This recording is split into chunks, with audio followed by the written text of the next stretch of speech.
মন্দিরটা এটা রাজা বল্লভ সেনের সময় থেকে 1200 শতাব্দী থেকে এই মন্দির। তার মানে আমরা শত শত শত বছর ধরে হিন্দু, মুসলমান, বৌদ্ধ, খ্রিস্টান আমরা একসাথে বসবাস করছি, শান্তিতে বসবাস করছি। এখানে সবার, এ দেশে সবার অধিকার আছে, সম অধিকার আছে। সবাই যার যার ধর্ম সে পালন করবে। সেজন্য যা কিছু করতে হয় সেটা আমরা করব।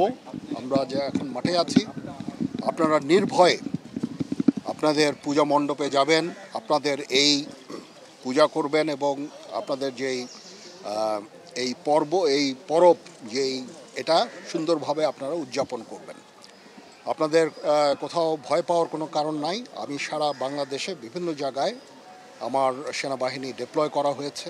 আমি বিশেষভাবে বলে দিয়েছি, এটাই স্বাভাবিক হওয়াই কথা ছিল যে আমরা স্বভাবতই একটা সুন্দর পরিবেশ চাই এবং সেই পরিবেশে সবাই আপনাদের এই পরবটা আপনারা উদযাপন করবেন, সেটাই আমাদের আশা।